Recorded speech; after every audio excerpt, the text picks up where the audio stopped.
Hello Capricorn, Sun, Moon, Rising, and Venus sign. Sana po ay nasa mabuti kayong kalagayan. My name is Susie and welcome back po sa Star Tarot. Ito po ang inyong daily messages for August 23 at maraming salamat po sa inyong suporta sa ating channel. Kung bago kayo dito, welcome po, at kung hindi pa kayo nakakapag-subscribe, subscribe na po kayo para updated kayo sa mga readings. Paalala lang na general reading ito, kaya hindi ito mag-resonate sa lahat. Kunin nyo lang po kung anong sasakto sa inyong sitwasyon. Kung hindi po mag-resonate sa inyo, panoorin ninyo ang inyong Moon, Rising, and Venus signs dahil baka nandun ang mensahe na para sa inyo. And of course, maaari pa rin ninyong i-claim lahat ng positive energies na mapipick up ninyo sa reading na to. Maaari din ninyong isulat yan sa comment section po sa baba ng video. Thank you.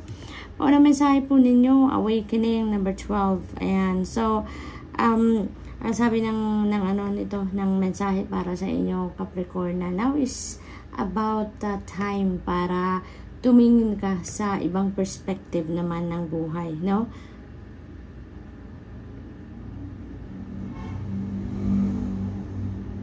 Kasi maaaring may mga bagay dito or sitwasyon na hindi ninyo nakita doon sa normal ninyong buhay sa araw-araw. Kaya parang iniimbitahan kayo dito to look at things at a different perspective. Look at things at a different lens. Kasi maaaring may ma-realize kayong iba, may ma-realize kayong bago, may mga ideas na maaaring pumasok, 'di ba? Yung mga ganon. Kasi ang iba sa inyo dito, Capricorn, maaaring may mga ginagawa kayo or may mga endeavor kayo na parang biglang nahinto sa ngayon. Yung parang biglang tumigil muna yung pagtakbo ng mga bagay-bagay sa buhay ninyo. Pero huwag kayong mag-alala, no? Huwag kayong mag-alala kasi may mga bagay talaga na at times, 'di ba? Parang hihinto, babagal ang takbo. And that is for a special reason, 'di ba? And sa ngayon, maaaring ang rason dito kung bakit tumigil or bumagal or huminto ang kung ano man ang ginagawa ninyo or pinagpo-focusan ninyo or kung ano man yung mga endeavor ninyo na yan na pinagkakaabalahan sana ninyo, is because maybe there is something na kailangan ninyong ma-realize at this point.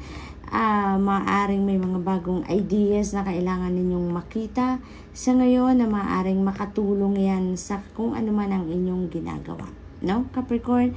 Kaya try, no, i-try ninyo gawin ang advice ng message na to sa inyo, na tignan ninyo ang bagay-bagay, no, sa ibang sa ibang perspective naman dito.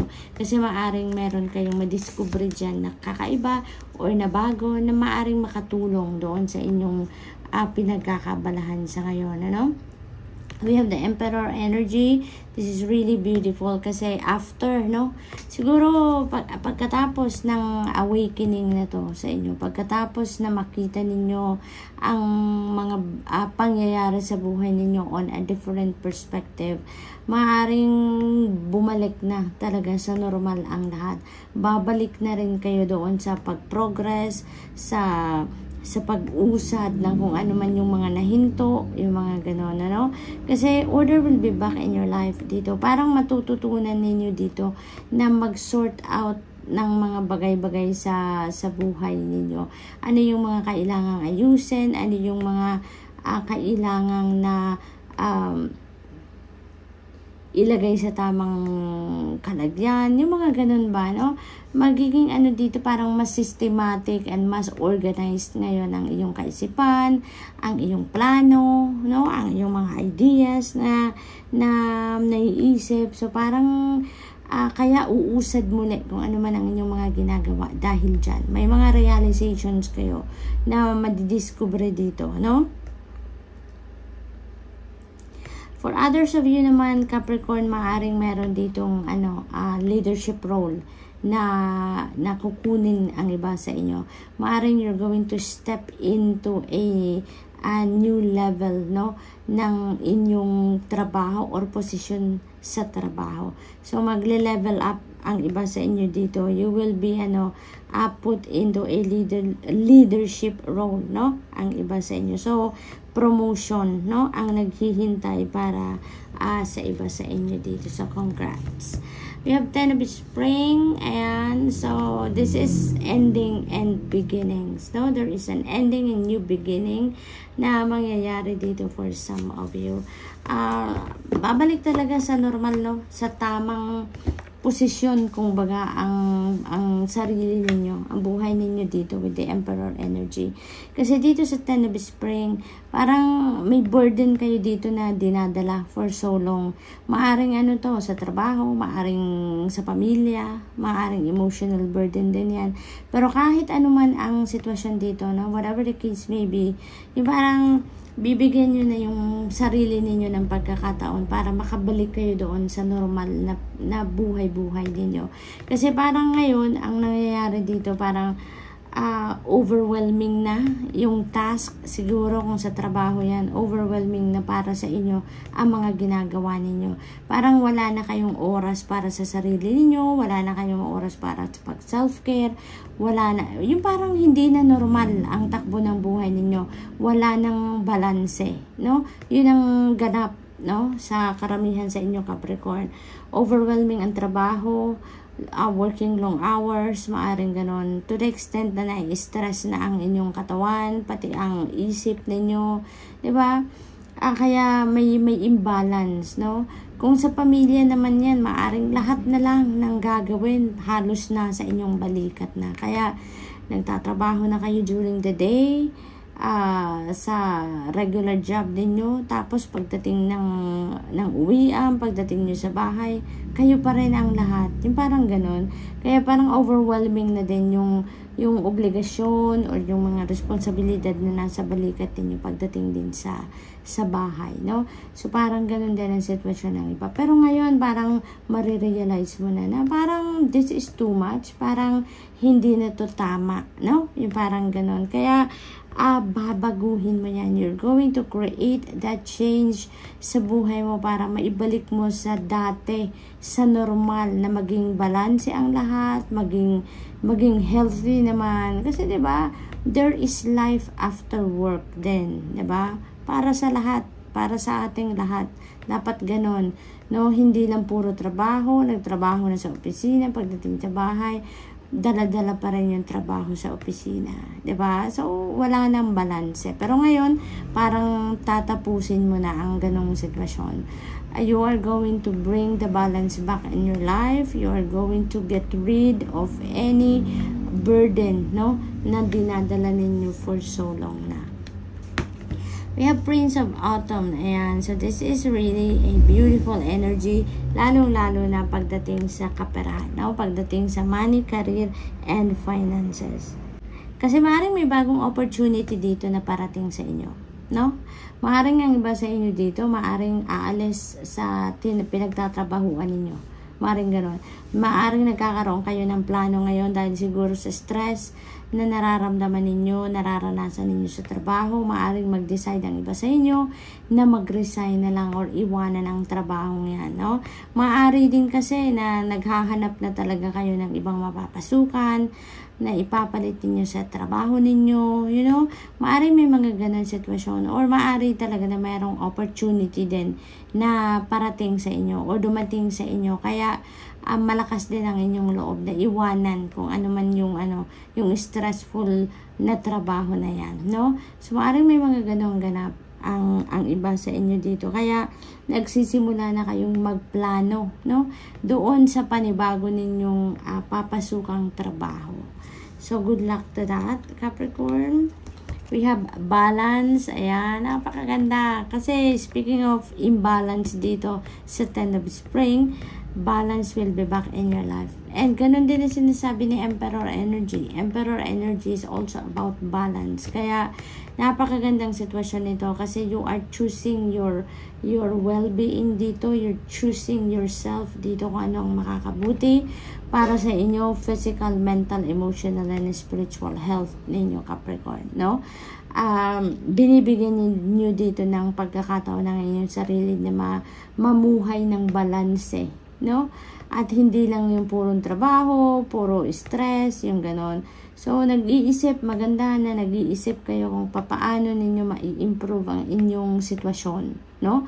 Para maging healthy pa rin ang lahat. Kaya, parang you're going to work on bringing the balance back in your life dito. At magsisimula yan dito sa 10 of Spring. Now, you're going to end doon sa mga bagay, sitwasyon sa buhay ninyo na nagpapa-stress sa iyo lalo, sa nagbibigay ng imbalance sa buhay ninyo, at magsisimula kayo ng panibago, no? So that is really a beautiful move. So Capricorn, that's all I have for you for today. I hope nakatulong ang mga mensahe ito in some way. Thank you for watching. Love and light. Namaste. Hello Virgo, Sun, Moon, Rising, and Venus sign. Sana po ay nasa mabuti kanyang kalagayan. My name is Suzy and welcome back po sa Star Tarot. Ito po ang inyong daily messages for August 23. At maraming salamat po sa inyong suporta sa ating channel. Kung bago kayo dito, welcome po. At kung hindi pa po kayo nakakapag-subscribe, subscribe na kayo para updated kayo sa mga readings. Paalala lang na general reading ito, kaya hindi ito magre-resonate sa lahat. Kunin nyo lang po kung ano ang sasakto sa inyong sitwasyon. Kung hindi po mag-resonate sa inyo, panoorin ninyo ang inyong Moon, Rising, and Venus signs dahil baka nandun na mensahe na para sa inyo. And of course, maaari pa rin ninyong i-claim lahat po ng positive energies na mapipick up ninyo sa reading nito. Maaari din ninyong isulat yan sa comment section po sa baba ng video. Thank you. So, Virgo po na mensahe ninyo, the star energy, napakaganda kasi this is about new blessings, new hope, ano pa ba, new path coming in, yung mga ganon. Kaya napakaganda nito. Kasi ano to yung parang binibigyan kayo dito ng bagong buhay, ika nga, no? Virgo, this is a new path opening up for you wherein you are going to be closer or you will be in alignment with your destiny. Kaya napakaganda nito, napakaganda. Ano din ito, wish fulfillment energy din ito, Virgo. Kaya around this time, maaari talaga din na merong wish kayo na will come to fruition. So, napakagandang energy to look forward to, diba? Or napakagandang event ito sa buhay ninyo na maaaring mangyari talaga. Kaya, always be positive, no? Always think positive para walang blockage doon sa pagdating ng mga blessings, pagdating ng wish, sa pag-fulfill ng wish ninyo, yung mga ganon. Kasi, ano to, this is all positivity, no? Yung star energy. Napaka-positibong energy.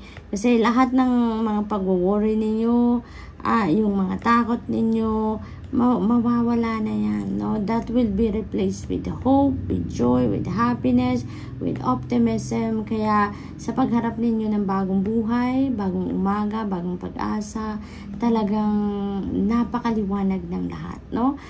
Dito parang you will be guided, no? You are divinely guided kung saan kayo patungo, kung anong mga dapat ninyong gawin, what are you going to do next, no? Para makarating kayo doon sa bagong path na naghihintay para sa inyo, Virgo, no?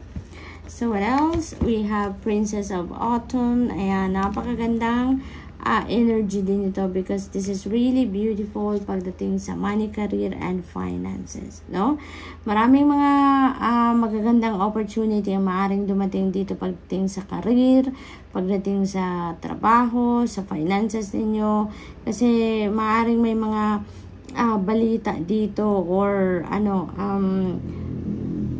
offers, no, na dumating sa inyo pagdating sa education, kasi maaaring i-sponsor kayo ng employer ninyo for studies, no, for expansion ng inyong studies, scholarship ang maibigay sa inyo, maaaring ganon. Maaari din ang iba sa inyo dito ma-offer ng promotion, mabigyan ng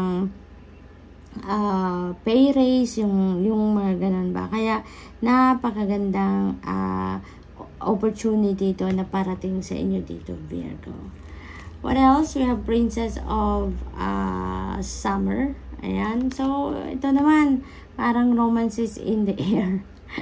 No, para sa iba sa inyo. So, napakaganda rin ito kasi may kilig factor din ito for some of you, Virgo, no? Kasi maaaring ito na yung panahon para ma-meet ninyo yung Mr. or Miss Right ninyo dito, no? Maaring magsimula ang iba sa inyo dito ng ng panibagong love and romantic relationship, no? Maari din na magkaroon kayo dito ng bagong kakilala, no? Virgo, wherein magde-develop ang pagkakakilala na yan, yung acquaintance na yan into a very deep friendship. So, maaaring may ganun ding sitwasyon ang ganap dito, no? At this is also a time para din na magkaroon ka ng pagkakataon para makipag-mingle sa mga kaibigan mo, sa mga kakilala mo, yung mga ganun. Kasi maaaring maimbitahan ka dito for a social event, no? Maaaring meron ditong mga bachelor's party or bachelorette's party na maimbitahan ka, no? Yun ang akin napipick up dito. At maaaring yung sitwasyon na yan, doon mo maaaring makilala yung Mr. or Miss Right ninyo, no? Or yung soulmate ninyo or yung twin flame ninyo. So, yun, napaka light-hearted lang ng dating ni Princess of Summer sa reading na to para sa inyo. So, we have ego. Ayan, ang iba sa inyo dito, Virgo, parang feeling ninyo trapped kayo sa isang sitwasyon. Pero, illusion lang yan, no? That's not true. Yun sinasabi ng card na to. Hindi yan totoo. Kasi in fact, no, kung iisipin nyo lang na kumawala sa kung ano man ang unhealthy attachment na yan ninyo sa mga bagay-bagay or tulad ng mga trabaho, shopping, mga ganon, vices, no? Makakawala kayo sa sitwasyon na yan kung pagdidesisyonan nyo lang, kung pipiliin nyo lang ang mag-break away kayo sa sitwasyon na yan, no? Kasi maaari din na natatakot lang ang iba sa inyo. Maaring meron kayong fear na nararamdaman, kaya yun ang pumipigil sa inyo para kumawala kayo sa sitwasyon na yan, no? Na medyo, over na ang attachment ninyo sa mga bagay-bagay or sa mga sitwasyon tulad ng relationship, overly naman yung attachment niyo sa love, sa tao, 'di ba?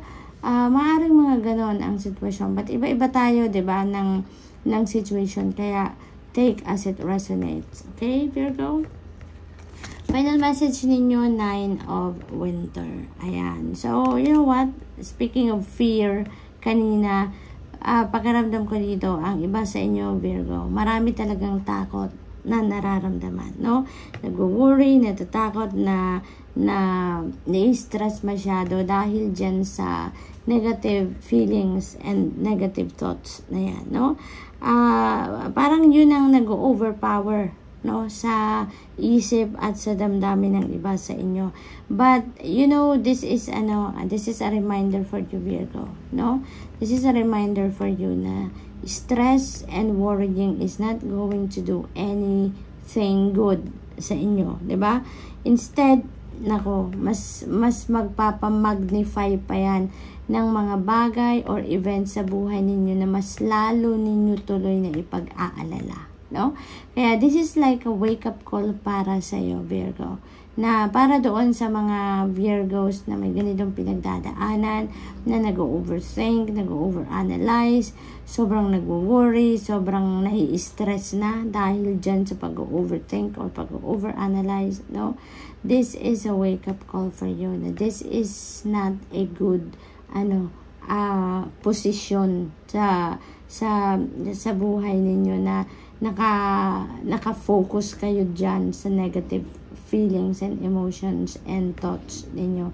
Kasi hindi maganda ang magiging epekto niyan sa energy din ninyo at sa physical and mental health ninyo, Virgo, no? Kaya Ang advice sa inyo ng 9 of Winter energy, stop worrying, tanggalin na ninyo yun yung takot, tanggalin ninyo ang stress, no?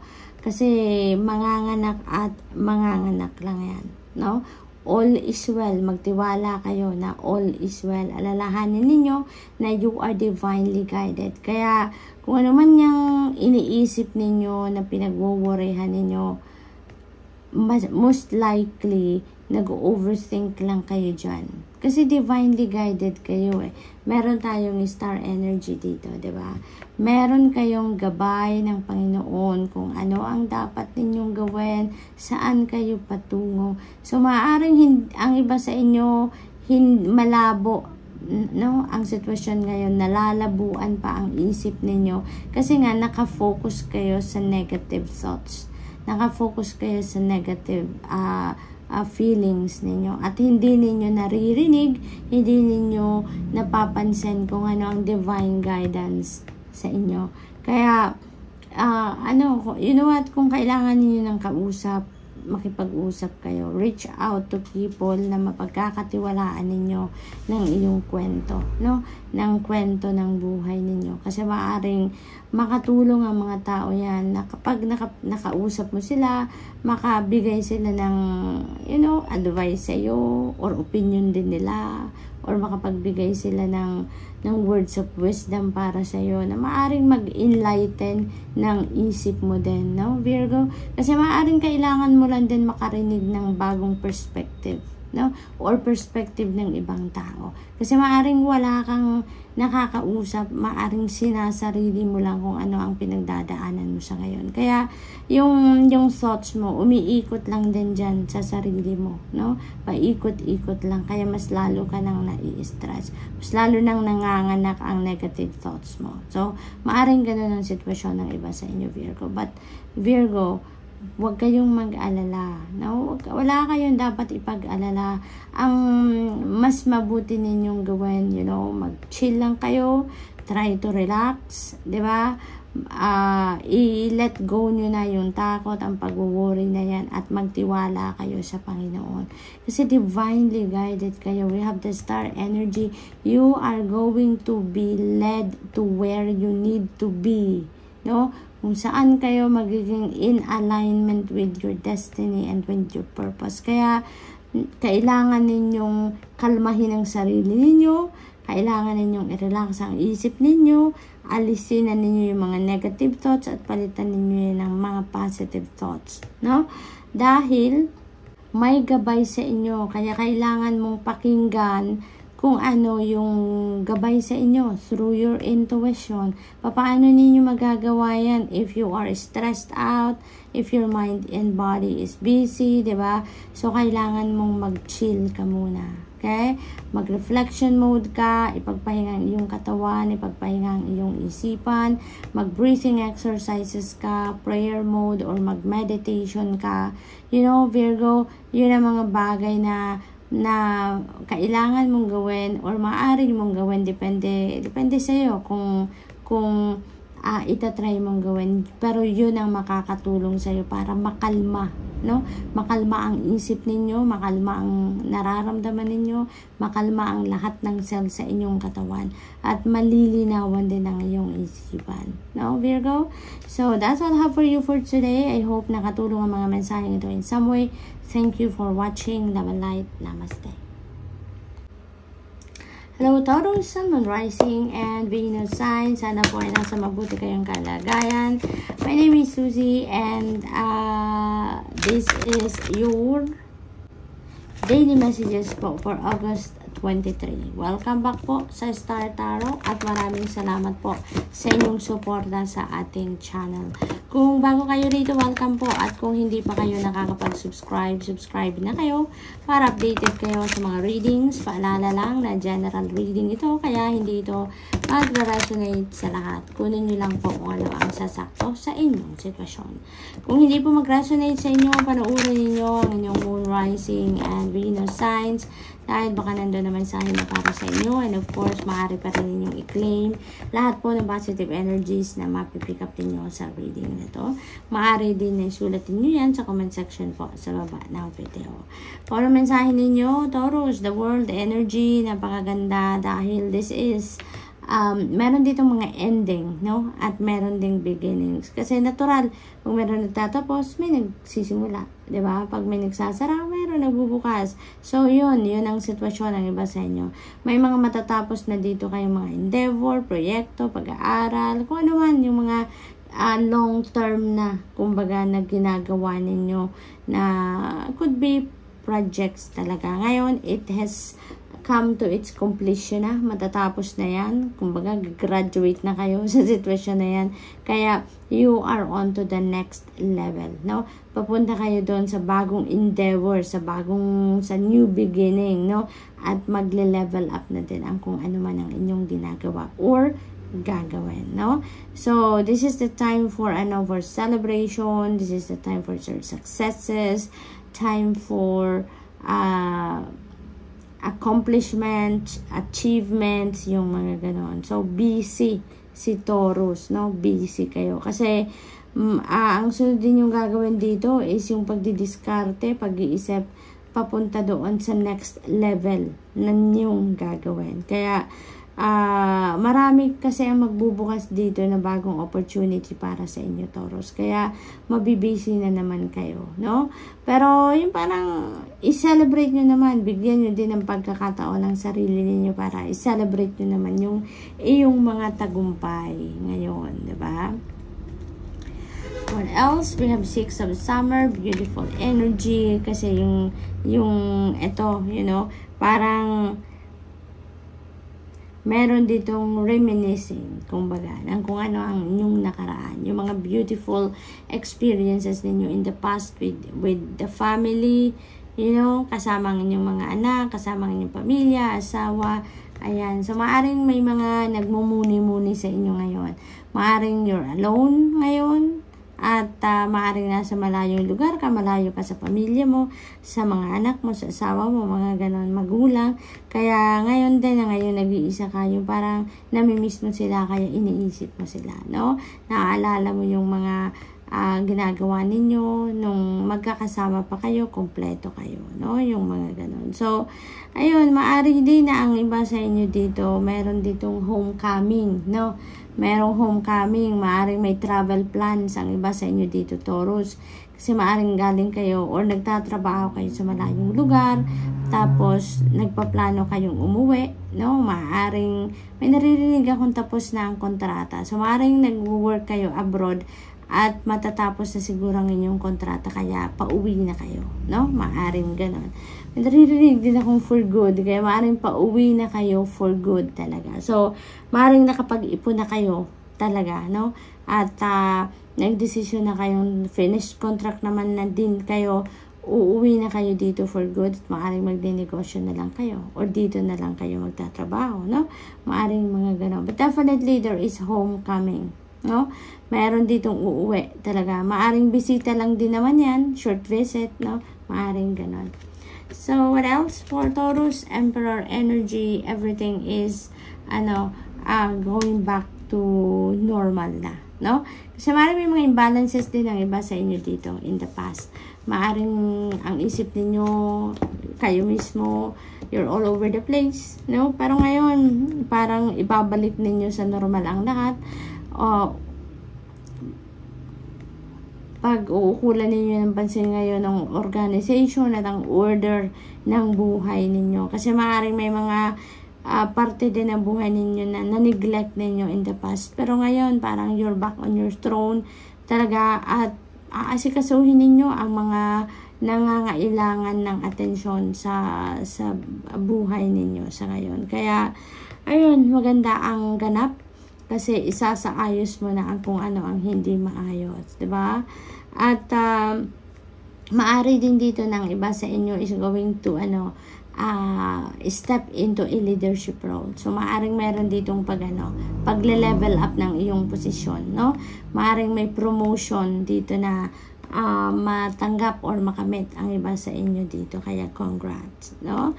So, ang iba din sa inyo dito, maaring meron kayong mga conversations with your, father figure, yung papa ninyo, tatay ninyo, or lolo ninyo, maaring gano'n, no? May mga mahalagang pinag-uusapan, no? Ang iba sa inyo dito with your father figure.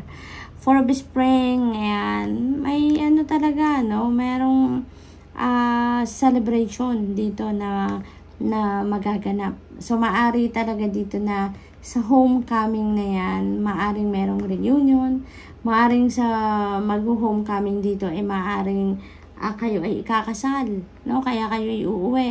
Maaring kayo ikakasal, maaring din naman na may a-attendan kayong kasalan ng kapamilya, kaibigan, mga ganon. Kaya, yun din na maaring isa pa sa itinerary ninyo sa pag-uwi ninyo. So, maaring ganon din. But definitely, makakapagpahinga kayo, no? Sa pag-uwi ninyo yan, makakapagpahinga kayo, makakapag-attend kayo ng reunion, makakapag-enjoy kayo ng oras ninyo with the family and friends, yung mga ganon. So, this is really a happy event, no?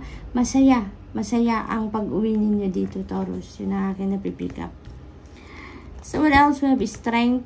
Ayan. So, alam mo, tignan mo, out of 5, nakatatlo tayo. Out of 5, 3 yung natin, major arcana cards. So, ibig sabihin yan na may mga major events, no, na maaring mangyari sa buhay ninyo sa ngayon that has a great impact, no, sa buhay ninyo for the long term. So, maaring ganon. Sa strength energy naman, maaaring kailangan ninyo dito ng inner strength and courage dito, no? Maaaring merong sitwasyon, ang iba sa inyo dito na kailangan ninyong magpakatatag, kailangan ninyong matibay ang inyong dibdib, no? So, maaaring ganon. Maaaring may mga sitwasyon dito na medyo challenging para sa inyo, kaya yung inner strength at courage niyo ay talagang tutulungan kayo ng yung spirit team dito para ma-activate siya, no? Sa inner strength yan. Kasi maaaring applicable to dito sa mga ganap sa the world energy. Kasi meron kayong papasukin mga bagong endeavor dyan, bagong sitwasyon, no? Travel din, no? Meron din parang travel energy dyan, kaya very imminent talaga ang pagbabiyahe ng karamihan sa inyo, Taurus, no? Maging international travel man yan or local travel, basta merong travel, no? Maaring travel plans ang iba sa inyo dyan. Kaya, siguro sa pag-level up ng inyong mga gagawin dito, ng mga endeavor ninyo, yung mga ganon, doon ninyo kailangan yung inner strength and courage ninyo. Kasi, syempre, panibago na naman to. This is an uncharted territory na naman na papasukin ng iba sa inyo dito, Taurus. Kaya, kailangan ninyo ng tatag ng dibdib dito, no? Para, syempre, sa transition, diba, sometimes uncomfortable yan, no? May discomfort kayo mararamdaman, kaya kailangan dito ng tibay ng dibdib, no? Tatag ng kalooban para ma-sustain ninyo or para matuloy-tuloy ninyo kung ano man ang sisimulan ninyong endeavor, no? So, Taurus, good luck, and that's all I have for you for today. I hope nakatulong ang mga mensaheng ito in some way. Thank you for watching. Love and light. Namaste.